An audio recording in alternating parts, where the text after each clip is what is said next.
Setiap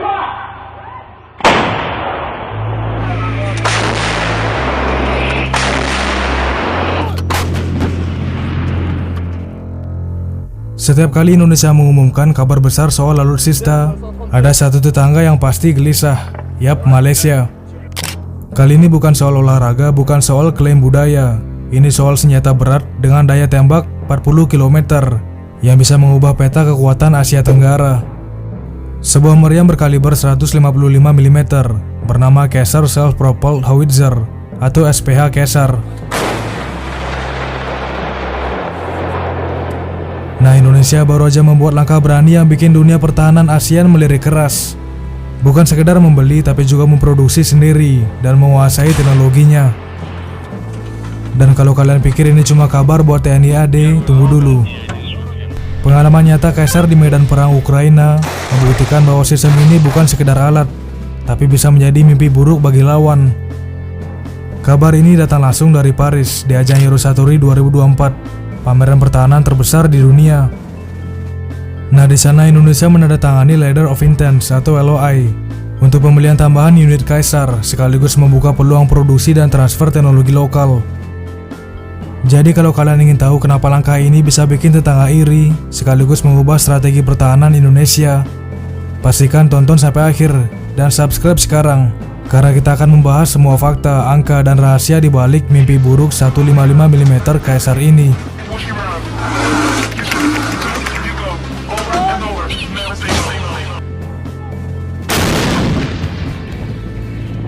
Nah, setiap kali Indonesia mengumumkan kabar besar soal alutsista, tetangga langsung gelisah.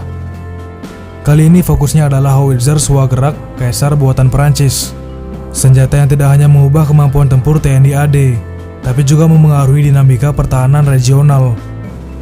Indonesia menunjukkan minat serius terhadap Caesar dengan menandatangani surat pernyataan kehendak atau Letter of Intent untuk pembelian tambahan unit. Nah, tindakan ini tidak hanya menambah jumlah artileri, tetapi juga memperkuat posisi Indonesia sebagai pengguna Caesar terbesar di Asia dan ketiga terbesar di dunia. Sampai saat ini, TNI AD telah mengoperasikan 56 unit, diperoleh dalam 2 tahap. 37 unit pada 2012 dan 18 unit tambahan pada 2017. Nah, pada 13 Juni 2025, perayaan kerjasama industri pertahanan Indonesia-Prancis digelar di Jakarta, yang dihadiri oleh perwakilan marinir TNI dan duta besar kedua negara. Acara ini bertepatan dengan Indonesia Defense 2025, di mana Presiden Prabowo Subianto meninjau bot KNDS French. Nah, pada kesempatan ini Kementerian Pertahanan melalui PT Pindad dan KNDS menandatangani kerjasama di bidang pertahanan. Nicolas Camesi, Presiden Asosiasi Industri Pertahanan Prancis atau CISET, menegaskan bahwa kerjasama ini bertujuan memperkuat kemandirian dan ketahanan pertahanan Indonesia, khususnya di bidang artileri darat. Nah, Duta Besar Indonesia untuk Prancis, Letjen TNI Purnawirawan Hotmangaraja Panjaitan, menambahkan bahwa kerjasama ini juga merupakan simbol komitmen terhadap perdamaian dunia dan hubungan diplomatik yang erat. Caesar sendiri adalah self-propelled artileri 155 mm dengan banyak keunggulan. Sistem pengisiannya otomatis, teknologi terkomputerisasi yang canggih, rate of fire yang tinggi, dan mobilitas yang memungkinkan unit bergerak cepat di medan sulit. Dalam kondisi optimal, satu unit dengan 6 kru bisa menembakkan 6 peluru dalam 1 menit dengan jarak maksimum 40 km. Hal ini menjadikan Caesar sangat efektif untuk operasi di wilayah pegunungan, kepulauan, atau daerah dengan mobilitas terbatas. Nah, penggunaan Caesar bukan sekedar teori, karena ini adalah mimpi buruk bagi Rusia.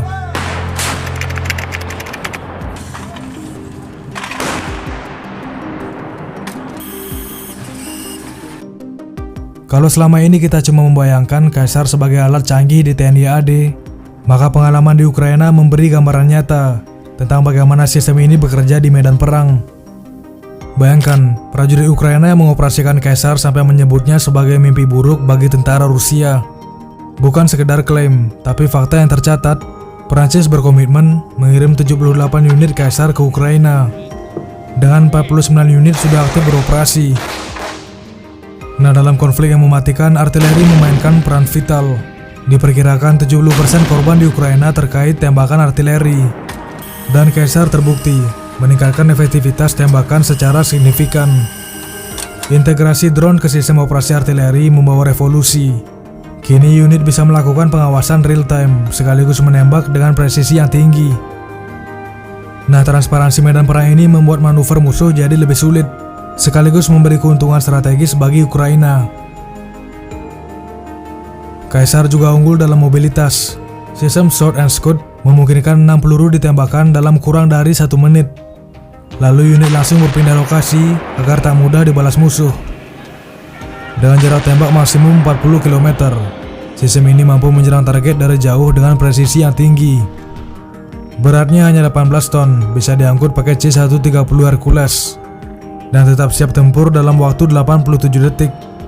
Semua ini menjadikannya senjata yang bukan hanya menakutkan, tapi juga sangat efektif dalam dinamika perang modern. Nah, yang lebih menarik lagi, pengalaman di Ukraina menunjukkan sinergi antara Kaisar dan teknologi modern seperti drone. Ini benar-benar mengubah permainan artileri. Nah, jika unit yang dulu hanya bisa menembak dan menunggu, kini bisa bergerak cepat, memetakan target dengan akurat, dan memaksimalkan efek tembakan. Nah, inilah pelajaran penting bagi Indonesia. Memiliki sistem canggih aja nggak cukup. Kemampuan mengoperasikan dan memanfaatkan teknologi secara maksimal yang menentukan efektivitasnya. Indonesia nggak hanya membeli alat, negara ini berambisi untuk menguasai produksi lokal. LOE terbaru mencakup ketentuan untuk produksi, perakitan, dan pemeliharaan di Indonesia, memastikan teknologi dan kemampuan operasional mandiri. Nah, strategi ini menjadi penting, mengingat kondisi geografis Indonesia yang kompleks seperti Laut Cina Selatan dan Selat Malaka, Selat Makassar, serta ancaman domestik terkait terorisme. Dengan kemampuan ini, TNI AD dapat menempatkan unit Kaisar secara strategis dan fleksibel, memperkuat pertahanan darat secara menyeluruh.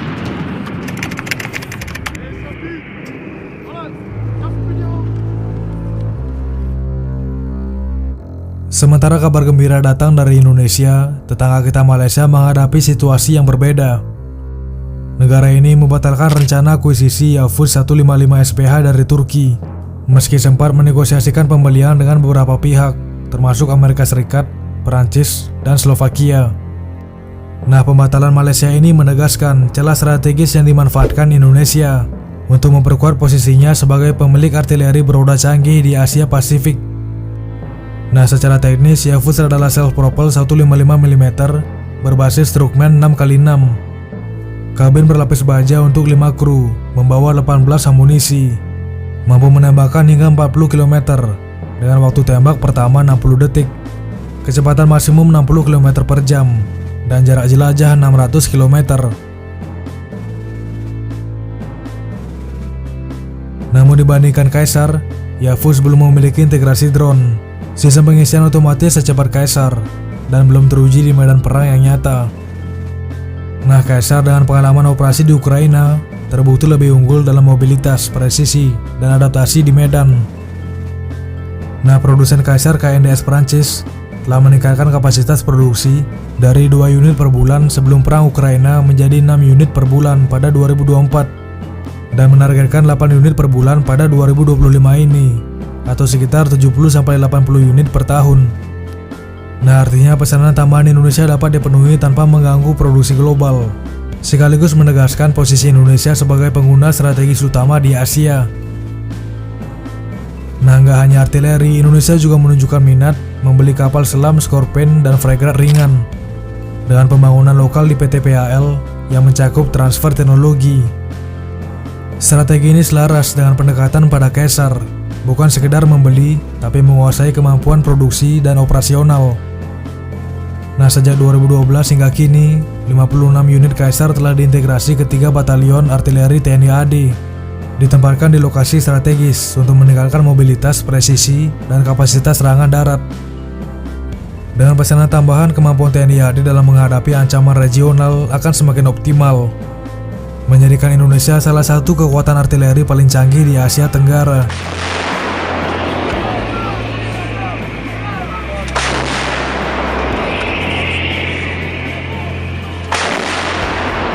Nah, ini menunjukkan bahwa langkah Indonesia ini memiliki implikasi strategis jangka panjang.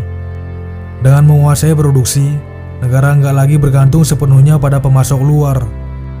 Dalam konteks potensi konflik di Laut Cina Selatan, ancaman pembajakan di Selat Malaka, atau ketidakstabilan di Selat Makassar, kemampuan mengoperasikan, memproduksi, dan merawat Caesar sendiri memberi fleksibilitas operasional yang tinggi. Di sisi lain, pengalaman Ukraina menunjukkan bahwa Caesar, terutama bila dipadukan dengan drone, mampu meningkatkan efektivitas artileri secara signifikan.